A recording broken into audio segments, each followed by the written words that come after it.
Do you think that society in general should have an objective sense of virtue that doesn't change with the times, or each different society and time period has its own set of virtues that might be radically different from each other? It's a great and classic question, and it raises fundamentally the problem of to what extent are certain kinds of moral standards, ethical beliefs, culturally bounded or relative, and to what extent is there some kind of transcendent basis for ethical thought. And I would actually say that's, if I can first of all say, I actually think you can answer what I said without having to be quite as metaphysical as that. That doesn't mean that's not a bad question, but I would say whether the answer that, let me say this, if the answer to that is there is an objective single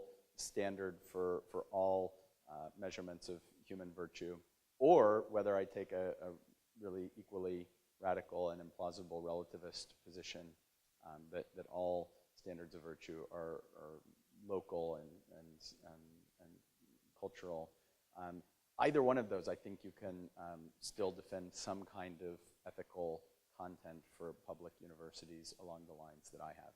However, I think that if you're asking me what I think, that the answer is really obviously somewhere in between those two extremes, and that one way to think about that is that there are probably some basically fundamental qualities of human nature that are already recognizable in Aristotle. So the views that I'm outlining are inspired, not dogmatically, but broadly inspired by Aristotle, who I think really advances the conversation on many of these questions, and who does have certain views about the nature of human beings. Some of those, I think, are as plausible today as they were 3,350 years ago.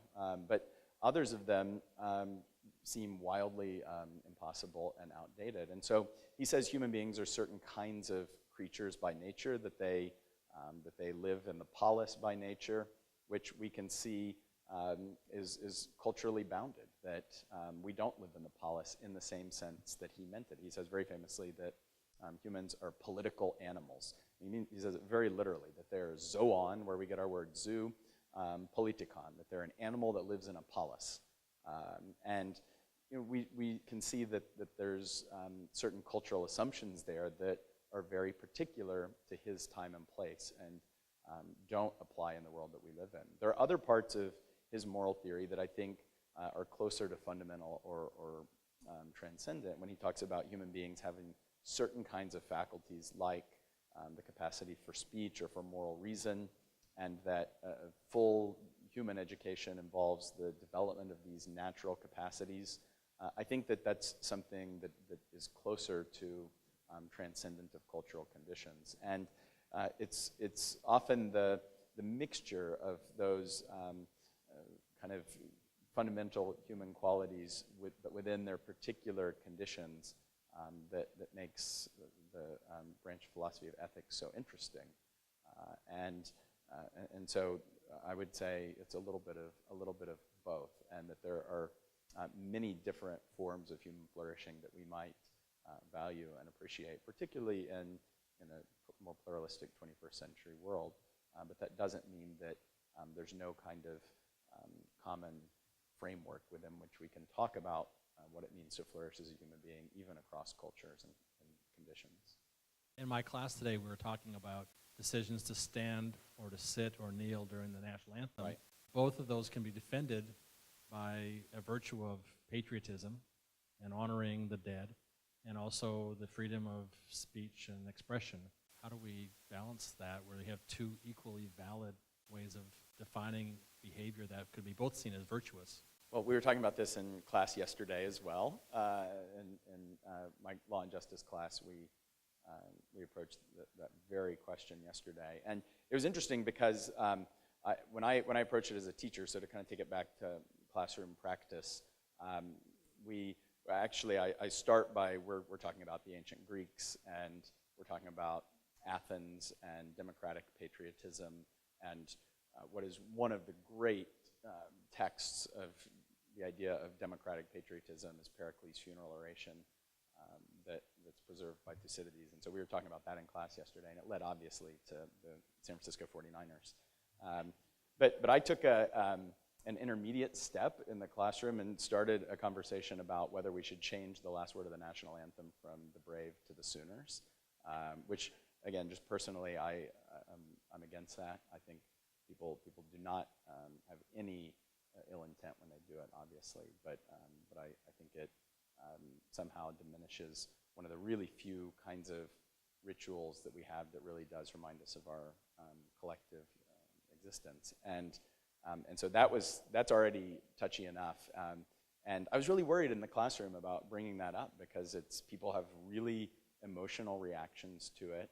And so actually I was really thinking about how do we create civility in a classroom from a practical point of view. How do you just keep it on a rails so your students are being respectful to each other? But then hopefully, even more profoundly, do they take some lesson about how to think about maybe emotionally charged political issues? Now, I don't have the definitive answers on whether or not we should use the national anthem as a means of political speech. I think you could, in the abstract, identify conditions in which we might think that was just.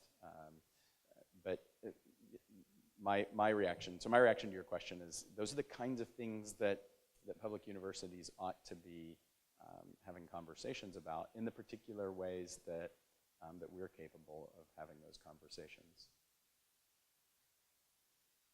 How did your students react? I set it up by talking about what was happening with the national anthem, and then I showed a video that I made of our football game where I showed them everyone saying Sooners at the end of the national anthem. Huh. And just to kind of juxtapose, it's bad when that person does it, but it's okay when I do it, kind of discussion. And that was the end of class. We kind of ended after that. In fact, actually, we ran out of time yesterday too. But it's a great juxtaposition. I love your answer that it's our responsibility to at least talk about these things, and there may not be a single virtue that gets taught, but what we're doing is getting people to think about, and I may be thinking about what virtue means differently from you, but no. I mean, I think this is a place of discourse. I think that maybe another way to think about your question is the difference between inculcating virtue and cultivating virtue, and there's a place for both. If you're in a military, you probably shouldn't be allowed to use just any opportunity that you feel like as a moment for speech, and they're going to inculcate certain things in a way that maybe as a public university isn't okay. Now, I think that they're different. Again, it depends on the kind of community. If your kids are at a religious private school and you want them to receive inculcation in certain kinds of virtues, some form of patriotism, that may be just or appropriate for that kind of community. But I think for public institutions of higher education, we probably aren't going to get very far if we're trying to tell students the right answer to whether or not they should be using that moment for speech, but rather helping them move from emotion to reason, to think, well, what is a national anthem? Why do we sing national anthems? Patriotism isn't blind. And it's not a very worthy patriotism if it can't stand up to rational scrutiny. So it depends on the kind of institution we are, and I think that as we're a public university. So I wanted to just broaden the scope of the discussion slightly, if that's okay, beyond civic virtue to all of the virtues, so the moral virtues, the intellectual virtues, and the civic virtues. And I was wondering if you could choose just one of any of those virtues to hand out with admission to the University of Oklahoma, which one would you choose? And then if you could hope that undergraduates had developed just one virtue at the end of their degree, which one would you hope they'd developed or acquired? So which one would I give to them coming in? It would definitely be one of the executive virtues. I think to be a good student, you need certain kinds of discipline, and so probably perseverance will be one of the most important. And I think that's a kind of an instrumental virtue, but I think that will help make you a good student.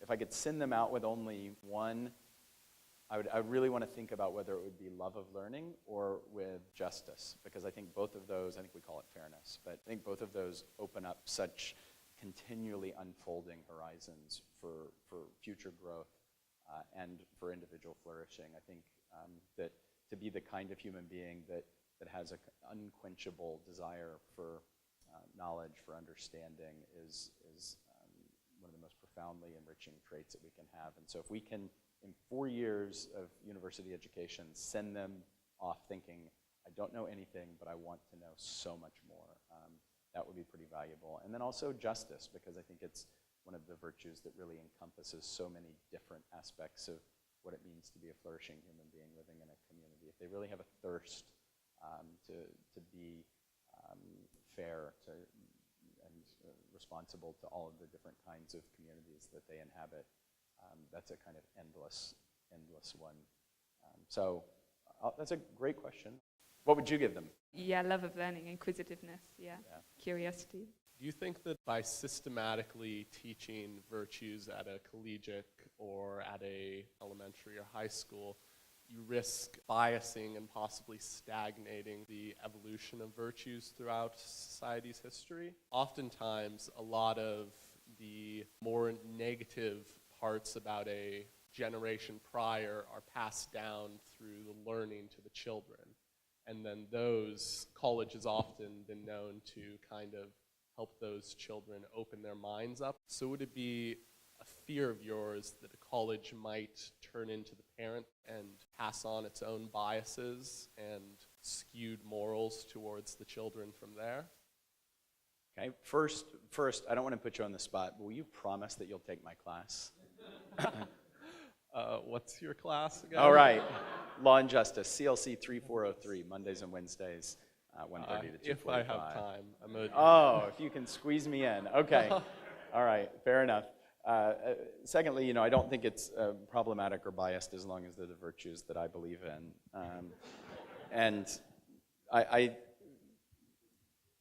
I understand your question entirely, I would want to be the first to say that I think different institutions, be they different educational, religious, or family institutions, have a different role. I'm optimistic or hopeful to teach certain virtues to my own children, and I don't see it being proper to institutions of education to occupy that role. I think that there are different roles, and when we think about educating human beings to live full lives, and the families play some role, and universities play other roles. There may be some overlap in some regards, like love of learning or curiosity. I really hope to make my children curious about the world. I want to light a spark in them that makes them want to understand the universe or understand human biology. And I hope that gets reinforced at school. There are other things, other domains where we might think that are more proper fully to one or the other, where they don't really overlap. But I think what you're getting at is to say that the family hands down certain virtues or values even as being what our family believes, and part of going to college is being challenged or exposed to other views about the world. And I also think that you could make a case that there's something natural about that, or at least fitting about that the family is going to have certain kinds of virtues that it really identifies with and adopts, and it's maybe not the role of the family per se to explore all of the metaphysical foundations of those beliefs. But when you take an introductory philosophy class, it is. And I think that students are asked. I teach a class on early Christianity. And I think it's certainly to be expected that I'll expose students to ideas that they hadn't been exposed to before. I probably got my PhD for nothing if I'm not capable of doing that. And the way I've always approached that is that I want to expose them and challenge them to think, even to think about why they believe what they believe, but to do it in a respectful way, in a way that isn't trying to intimidate or undermine them, or certainly to make them feel like that they have to believe something that I believe.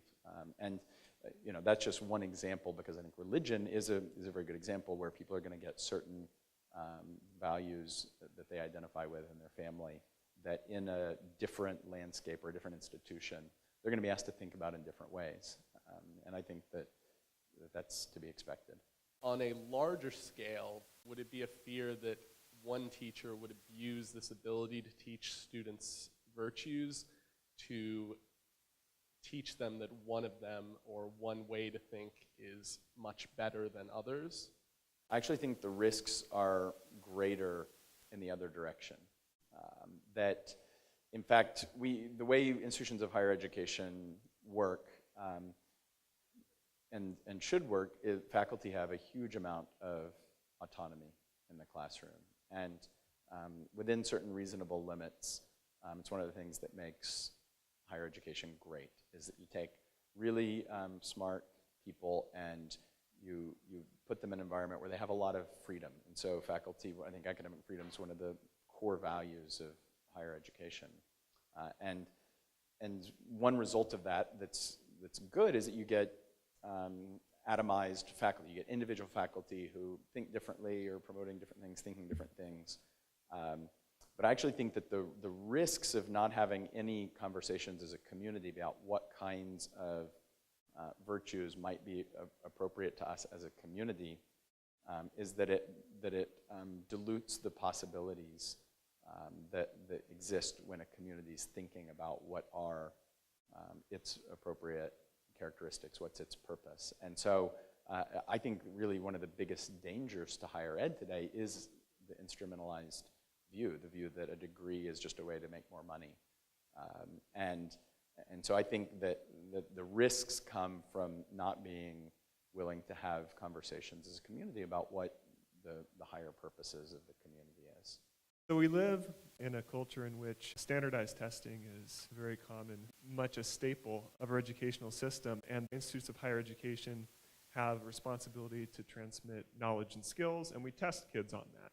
Is there a scope for testing kids on embodying living habits and orientations, as you put it, of virtue before they get a college degree? What a profound question, and one that I haven't thought systematically about, but have thought about before, and one that I have mixed feelings about, because I think that our regime of testing is a good idea, run a little bit amok, and that it does harm as well as good. And so I'm skeptical that the answer to anything is more testing and more measurement. At the same time, I think, well, it's important to be measuring the right things, and in theory, aptitude and intellectual aptitude is just one of the qualities that we might like to measure. Institutions, I think, are very bad at measuring the other things. In theory, I think most every institution of higher education does at least abstractly care about those things, and so they'll have essays, they're looking at resumes, they're looking for service. But of course, I think everyone is familiar that has been kind of gamified, and it's one of the things that Wes Anderson's poking fun at. And I mean, just to a certain extent, getting into an Ivy League college now is like a full-time job from the time you're like 10 years old of doing that sort of thing. And that really instrumentalizes even things that we might think of as morally worthy to the end of being admitted to certain institutions. So I think that actually, because it's difficult to measure and there aren't really even widely accepted ways of thinking about how to measure it, which I hope you all come to solve, that we're not at a risk or place of being near to being able to answer that. And I have mixed feelings over whether that's a good thing or a bad thing. But I do think it would be interesting. You know, we assess ourselves as an institution a lot, and a lot of the kinds of things that I'm saying are sort of, they're in the motto. You hear them at convocation when you're welcomed onto campus, and you get an inspiring speech that is one of the best speeches you'll ever hear, telling you to be a part of something bigger than yourself. You get it at commencement, and this is a genre that exists kind of with little changed at every institution across the country. You get the same kind of inspiring speech at commencement addresses for very overpriced rate. I could do it here if you wanted. But in between, how much has changed? How would you measure that? That's something that institutions of higher education are very bad at. But I've mixed feelings about whether that's a bad thing or not, as long as we're taking seriously our responsibility. I think one last thought that I was hoping to come up in Q&A is I hope to teach civic virtue. I hope to encourage it in my classes. My gut feeling is that the way to do that most effectively is to change their desires, to make them want to understand what it means to be a citizen, and to not just sort of give them a list of things that good citizens do, but actually make them the kind of being that wants to be a good citizen. I think it's very hard to know how to do that and to know if we're doing it effectively. And one of the things that I hope we have more conversations about is how, as a teacher, do we know if we're doing a good job of that? Sometimes it's students you see years later who tell you did a good job, but maybe there's a more systematic and serious way of doing it.